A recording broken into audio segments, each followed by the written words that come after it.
sont... Les opposants se constituent. Oui. Nous sommes déjà opposants, nous sommes déclarés depuis le nationalisme, nous sommes déjà déclarés opposants. À part vous? Et à part nous, nous voyons déjà dans le circuit d'autres qui viennent. Aujourd'hui, l'ancien ministre candidat Zanaï a dit qu'il fait l'option d'une opposition tout à fait claire. Nous avons l'ancien candidat aux élections présidentielles, Adiavon, qui dit qu'il ne se retrouve plus dans l'action du gouvernement. Donc il est plus proche. Ne dites pas que l'ancien président Boni Yaye avec son parti seront du côté du gouvernement. C'est pour vous dire que nous sommes en train de mettre en place une structuration cohérente pour pouvoir faire face aux dangers que nous avons et à la tête du pays aujourd'hui qui détruit tout sur ce passage. Qu'est-ce qui justifie aujourd'hui ce mythisme de la part de votre ancien patron? On constate qu'il se cache derrière Zatachou et autres. Moi, je ne suis pas porte-parole de la FCBE. Je suis président du nationaliste et je pense que le président Yaye Boni doit avoir un comportement sage, bien sûr se retirer un peu et observer les choses à distance et laisser le parti fonctionner. Je pense que de ce côté, moi je le soutiens.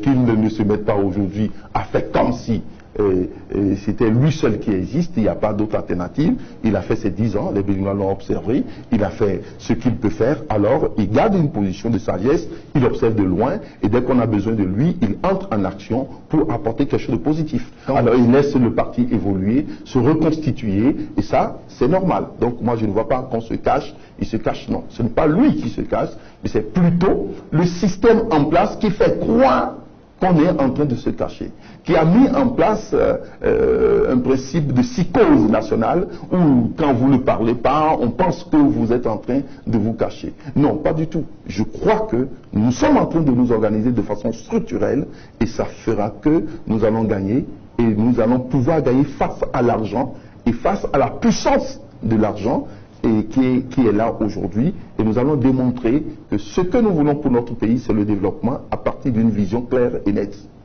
Donc une opposition est en téléchargement, si je peux m'exprimer ainsi. Cette opposition existe, c'est sa forme de structuration qui fait que vous ne constatez pas. Elle n'existe pas sur le terrain. Elle existe, d'autant plus que nous sommes là, nous avons un programme, nous avons une vision, nous travaillons sur le terrain.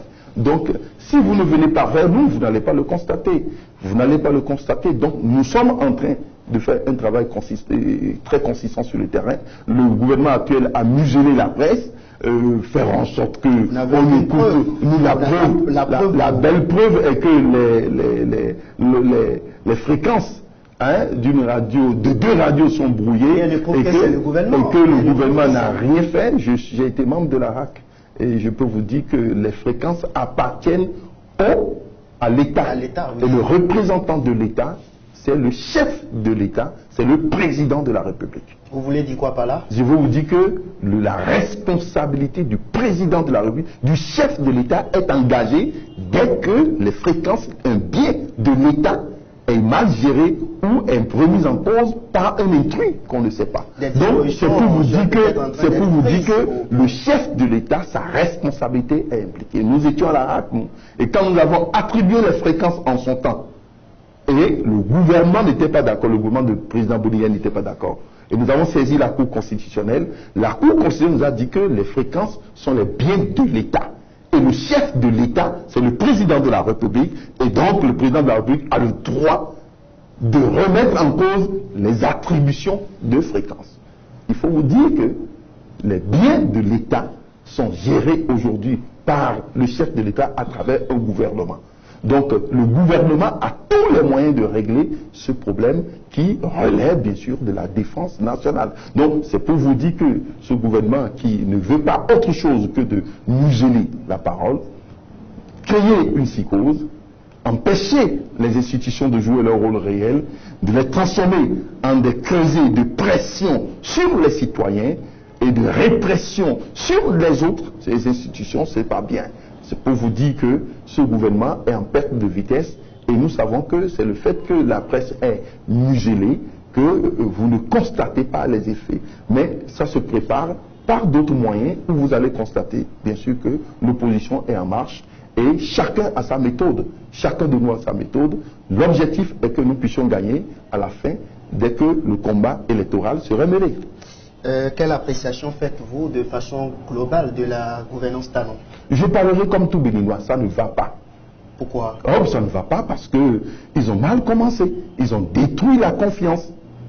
En disant qu'il y a de la cocaïne dans les conteneurs d'un partenaire politique comme Adiavon, sans dire comment la cocaïne est venue, par qui la cocaïne est venue, et trouver le coupable, c'est détruire la confiance. Parlez-nous justement. C'est détruire la confiance. Non, c'est détruire la confiance. Proche de Adiavon. Non, pas un proche d'Adiavon, c'est pas une question de quoi? Non, c'est pas une question de proche d'Adiavon. Vous avez suivi comme tout le monde. C'est un ami à vous. C'est un frère ami parce que nous avons grandi dans le même quartier, nous sommes les mêmes. Ça c'est tout à fait clair. Moi, je suis né presque grandi à Rindé, lui, il a grandi à Djerico, à côté. On a fait Dantopa ensemble, donc nous sommes amis. Nous sommes des frères amis. Je suis tout à fait. J'ai grandi à Dantopa. Au marché, là? Pas au marché, mais dans le quartier proche du marché, Dantopa. Okay. Donc, c'est pour vous dire que ce n'est pas une question d'amitié, de frère, fraternité. Non, non. C'est une question de principe. Vous avez trouvé de la cocaïne dans les conteneurs. Mais il faut dire qui l'a fait. Quel est ce pays, quel est ce gouvernement qui a crié partout pour dire qu'on a trouvé de la cocaïne, de la drogue. Et vous avez fait une mauvaise publicité pour le pays. Vous avez fait une mauvaise publicité sur le pays. Pour qui? Contre qui encore? Contre le président du patronat. C'est pas n'importe qui.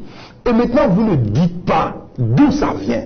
Vous créez un problème de confiance entre le peuple et vous, entre les institutions même internationales et vous remettez en cause la crédibilité de votre parole. Ils ont détruit la confiance. Et l'autre chose, ils ont cassé les gens à la base, sans une programmation. On a cassé à Zanyelando, on a cassé à Debo, on a cassé partout. Mais en mettant en place quoi? En détruisant, ils ont simplement détruit le principe d'échange à la base de notre population. Pour vous voulez payer, vous allez devant quelqu'un, vous payez à la base, chez une dame devant, c'est ainsi que ça se gère, le principe d'échange chez nous. À la base, ils ont purement et simplement détruit ça. Un remplacement, c'est de mettre entre les rails, sur la voie de Fidjosé, des fleurs. C'est attrayant. Attrayant, mais je vous ai jamais vu. Je vous demande d'aller vous asseoir là un jour, quand nos trains de musée là vont passer une fois, je pense que vous irez rendre visite à votre cardiologue. C'est-à-dire que quand vous allez vous asseoir là, nos trains de musée là, quand un va passer un jour, vous irez rendre visite à votre cardiologue. C'est pour vous dire, mais qu'est-ce qui est bon? Je dis le peuple voit ça. Le peuple fait sa toilette. Vous détruisez le système économique à la base pour mettre des fleurs.